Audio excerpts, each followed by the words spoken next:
Hi friends, मैं परिंदर खारी। Friends, आज की हमारी गेम जिनकी वीडियो रिकमेंडेशन है उनकी आईडी है मुझू, और जो गेम उन्होंने बताई है फ्रेंड्स, सजेस्ट की है, वो गेम है सन 1970 की, जो खेली गई थी बॉबी फिशर के साथ। खेलने वाले खिलाड़ी थे एकेवेडो मिलन। फ्रेंड्स, ये जो मिलन हैं वे मैक्सिको के खिलाड़ी हैं। तो चलिए शुरू करता हूँ यहाँ इस गेम को, जो एक बहुत ही टफ पोजिशनल प्ले है। मतलब आप ओपोनेंट की टेरिटरी ऐसी जो इंटरलॉक हो, उसके अंदर घुसकर कैसे ओपोनेंट को हराएंगे, एक अच्छा एग्जाम्पल हो सकता है। D4 खेला गया, नाइट F6 हुआ, night F3, C5, C3, G6, G3, B6, bishop G2, bishop B7, और इसके बाद व्हाइट का आया कैसल। मेरे ख्याल से क्या कहेंगे इसे, king Indians entry, king Indian defence, खैर किसी भी तरह से प्रोनाउंस कर लो इसको। बिशप G7, क्योंकि दोनों तरफ फ्लैंकेटेड स्ट्रक्चर आ चुका है बिशप का, इसीलिए मैं सोच रहा हूँ ये है क्या। खैर, night B goes to D2, और इसके बाद ब्लैक का कैसल आया, मतलब फिशर का कैसल आया। रुक आया E1 स्क्वायर पर, देन हुआ D5, नाइट E5, नाइट के लिए एक अच्छी आउटपोस्ट है। नाइट C6, यहाँ पर मैं कहूँगा मिलन को मौका मिला अपने नाइट के लिए बेटर पोजीशन देने का। Knight d goes to F3, knight के ऊपर नाइट आ गया है, आप एक्सचेंज करो, कोई दिक्कत नहीं। रुक C8 इतना इंपॉर्टेंट नहीं है। Knight take C6, bishop take C6, bishop S3, रुक पर अटैक, लेकिन इस रुक को हिलाने के बजाय बिशप D7 एक्सचेंज करने तो बिशप कर लो, ज्यादा बेटर। बिशप F1 नहीं करने, bishop C6, night E5, bishop को लेना है क्या, बिशप B7 चाहिए मुझे अभी बिशप, यही यहाँ फिशर ने बोला। देन खेला गया E4, नाइट आया E4 स्क्वायर पर, बिल्कुल नाइट के लिए एग्रेसिव आउटपोस्ट है। F3 किया गया, नाइट गया D6 स्क्वायर पर, और गुंजाइश छोड़ी फिशर ने यहाँ अपने F4 को आगे पुश करने की। लेकिन फिलहाल मूव किसका है, व्हाइट का। E3 उन्होंने किया, क्वीन गई C7 स्क्वायर पर फ्रॉम ब्लैक साइड। देन खेला गया A5, F6, हटाओ नाइट को यहाँ से, लेकिन पहले यहाँ पर मिलन ने कहा कि 8x B6 क्वीन, मतलब पॉन एक्सचेंज करो, 8x B6, और उसके बाद यहाँ व्हाइट ने अपनी नाइट को लिया D3 स्क्वायर पर। देन खेला गया E5, और अब आ चुकी है पॉन एक्सचेंज की बारी। करने चाहिए, क्या करनी चाहिए, लगता तो ऐसा ही है, कर किए जा सकते थे, लेकिन यहाँ खेला गया नाइट F2, E4 खेला गया। फ्रेंड्स, E4 होने के बाद अब ऐसा लगता है, चूंकि गेम देख चुका हूँ, तो काश एक्सचेंज कर लिए जाते तो बेहतर होता। और क्या करते आप इससे ज़्यादा, क्वीन से चेक आ जाती है ना, इससे ज़्यादा तो और कुछ नहीं हो सकता था। खैर, सी पॉन ही आगे बढ़ जाता, भगाओ क्वीन को वापस। खैर, चलते हैं ज़रा गेम पर। यहाँ खेला गया F4, मिलन ने कहा कि पॉन इंटरलॉक कर दो, जगह ही मत दो ओपोनेंट को, सामने आने वाले को। रुक आया E8 स्क्वायर पर, रुक एक्सचेंज की बात हो रही है, डिफेंडेड है व्हाइट का रुक, तो मिलन ने बिशप को हटाया और क्वीन से रुक का डिफेंस कर लिया। रुक take C1, queen take C1, रुक A8, क्वीन को हटाओ दोबारा, क्वीन गई B1 स्क्वायर पर। फ्रेंड्स, जिस तरह से गेम खेली गई थी, देखिए मिलन का पर्पस तो क्लियर है, वे यहाँ पॉन्स को इंटरलॉक ही करेंगे, एक्सचेंज करने की उनके पास ज़्यादा गुंजाइश है नहीं, वो करना भी नहीं चाहते मेरे ख्याल से। तो फिशर ने कहा कि ठीक है, आप करो अपनी स्ट्रेटेजी पर, लेकिन अब फिशर ने कोई भी पॉन उनका फोर्थ रैंक से आगे जाने नहीं दिया है। देखा जाए तो मेजोरिटी थर्ड रैंक तक ही है, मतलब स्पेस वाइट के पास, स्पेस मतलब पीस मूवमेंट के लिए स्पेस बहुत लिमिटेड है। क्वीन C6 यहाँ किया गया। देखिए, ये तो कोई तुक ही नहीं बनता, क्योंकि ये खुद के अपने पॉन्स इतने सारे रखे हुए, कहाँ हटेंगे वे।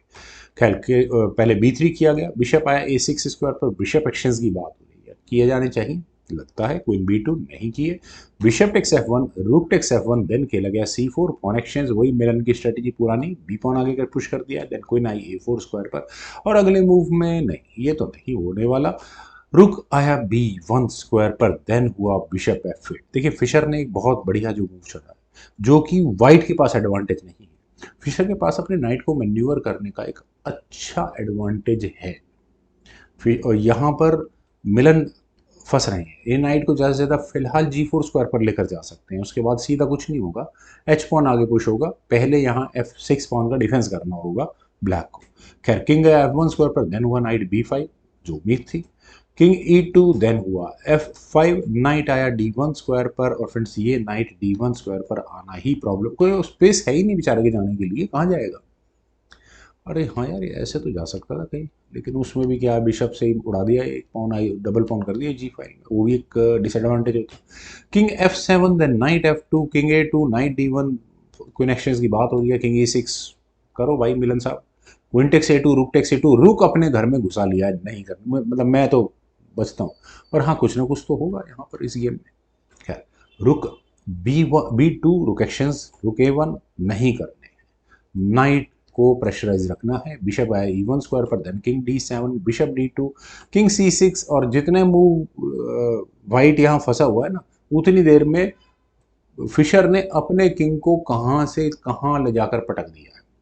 बिशप गया E1 स्क्वायर पर, नाइट A3, नाइट बिल्कुल A3 स्क्वायर पर आ गया, खतरनाक स्क्वायर है इस नाइट के लिए। किंग आया D2 स्क्वायर पर, then king B5, king bishop F2, king A4, Fischer ने चला और किंग ओपोनेंट के घर में आ चुका है। बिशप आया E1 स्क्वायर पर, bishop E7, bishop F2, night गया B5 स्क्वायर पर। नहीं, पॉन के साथ अभी फिलहाल कोई इशू नहीं है। आगे आ सकता है क्या? नहीं आ सकता अभी तो। खैर, किंग C2 वाइट ने किया, क्या वो यहाँ अपने इन पॉन को आगे पुश करके आराम आराम से कुछ करने की कोशिश कर सकते थे? शायद कर सकते थे। किंग आया A3 स्क्वायर पर, अगले मूव में आप क्या करोगे? नाइट, चलिए देखते हैं। रुक आया B1 स्क्वायर पर, रुक एक्सचेंज की बात हो रही है। रुक A2 चेक। और फ्रेंड्स, क्या यहाँ करना चाहिए था? क्या यहाँ आपको किंग हटा लेना चाहिए था? देखिए, अगर आप किंग हटाने की बात करते हो, अपने किंग को C1 स्क्वायर पर ले जाते हो, तो रुक का अटैक बिशप तक जा रहा है, जिसका डिफेंस कर रहा है नाइट। नाइट को हटाने का मतलब है कि आप अपने नाइट को C3 स्क्वायर पर ले जाकर बिल्कुल पॉन आपको फ्री ऑफ कॉस्ट मिलेगा, और जो कि रुक पर भी अटैक बनाएगा। क्या यहाँ वाइट ने, मिलन ने अपने रुक को लिया B2 स्क्वायर पर, और कोई दूसरा मूव था भी नहीं। और ऐसा करने के बाद फ्रेंड्स, आप चाहें वीडियो को पॉज रखें और क्या मूव खेला जा सकता है यहाँ पर, जरा समझने की कोशिश करें। देखिए, किंग और रुक, दो डिफेंसेस, दो अटैक हैं वाइट के रुक पर। रुक एक्सचेंज की बात की जा सकती है बिल्कुल, अगर चाही जाए तो, लेकिन उसके बाद अपनी प्रॉब्लम्स हैं। यहाँ पर ब्लैक ने किया नाइट टेक C3। देखिए, ऑब्वियस है कि अगर आप नाइट टेक C3 करते हैं तो बिल्कुल ओवरलोड है यहाँ पर मामला। यही नाइट पॉन का भी डिफेंस कर रहा था। आप रुक टेक्स B2 चेक करके अपना बिशप और गवा बैठेंगे। ठीक है, तो यहाँ खेला गया king takes C3। King takes C3 होने के बाद देखिए, अभी तो नहीं लग रहा कि बिशप की एंट्री होगी, लेकिन होगी ज़रूर। कैसे होगी फ्रेंड्स? आप चाहें तो वीडियो को पॉज करके देखें कि क्या लास्ट मूव हो सकता है, क्योंकि जो नेक्स्ट मूव चला गया था बॉबी फिशर की तरफ से, वो चलने के बाद मिलन को रिजाइन करना पड़ेगा। फ्रेंड्स, यहाँ था रुक A1। अब आप कहेंगे रुक A1 में ऐसा क्या स्पेशल है? नाइट ही तो है, नाइट पर अटैक बना, डिफेंस कर लेते, क्या दिक्कत है यार? इतनी देखो, जो ये सोच रहे हैं तो फिर वो मेरे जैसे खिलाड़ी है। किंग C2 करोगे, अब क्या करना है? रुक टेक्स D1 होगा, किंग टेक्स D1 गया आपका नाइट फ्री ऑफ कॉस्ट गया बेचारा, और किंग और घर में आगे बैठ जाएगा। और दूसरी कोई ऑप्शन, एक ऑप्शन है रुक D2 की। अगर आपने ये ब्लंडर किया तो ये बिशप इसी का इंतजार करेगा भाई। लेकिन हाँ यार, ये तो चेकमेट हो गई है। अब कितने लोगों को चेकमेट नजर आ गई? देखिए, ब्लैक रुक C1 चेक करेगा। इससे बचने के लिए देखिए, पॉन्स ने बाकी सब तबाही मचा रखी है, और रुक C2 ही करना पड़ेगा। उसके बाद आप बिशप टेक्स D4 चेक, और इसे कहेंगे बहुत ही सफोकेटेड चेकमेट। फ्रेंड्स, क्या कमाल की गेम थी। उम्मीद है आप सभी लोगों को भी जरूर पसंद आई होगी। तो आप लोग वीडियो को like, share, YouTube channel please subscribe जरूर करें। कमेंट सजेशन मुझे बेहद इंतजार रहेगा। Thank you for watching and bye for now.